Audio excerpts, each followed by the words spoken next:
পশ্চিমবঙ্গের মুখ্যমন্ত্রী মমতা বন্দ্যোপাধ্যায় বুধবার বলেছেন যে বিশেষ নিবিড় সংশোধনের মাধ্যমে যদি রাজ্যের ভোটার তালিকা থেকে প্রকৃত ভোটারদের নাম বাদ দেওয়া হয় তাহলে তিনি অন্যান্য দেশে ভ্রমণ করবেন এবং বিশ্ববাসীর সামনে ভারতীয় জনতা পার্টিকে উন্মোচিত করবেন। যদি বাংলার বিরুদ্ধে অত্যাচার হয় এবং প্রকৃত ভোটারদের নাম বাদ দেওয়া হয় তাহলে আমি বিশ্ব ভ্রমণ করব। আমি তোমাদের সারা বিশ্বের সামনে প্রকাশ করব।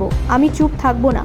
যদি ভূমি ও ভাষার বিরুদ্ধে অন্যায় হয় তাহলে আমি সারা বিশ্বকে জানাবো কিভাবে অগণতান্ত্রিকভাবে জনগণের অধিকার লঙ্ঘিত হচ্ছে।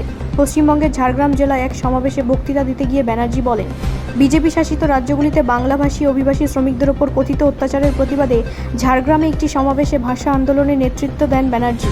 জবাবে বিজেপি বিধায়ক শঙ্কর ঘোষ বলেন, শুধুমাত্র বাংলাদেশি রোহিঙ্গা মৃত ভোটার এবং নকল ভোটারদের নাম বাদ দেওয়া হচ্ছে। এই ভুয়ো ও অবৈধ ভোটারদের কারণেই তার দল টিকে আছে। মুখ্যমন্ত্রীর পদটি একটি সাংবিধানিক পদ। কিভাবে তিনি সেই পদটি ধরে রেখে একটি সাংবিধানিক প্রতিষ্ঠানকে আক্রমণ করতে পারেন? তিনি কি সংবিধানের ঊর্ধ্বে?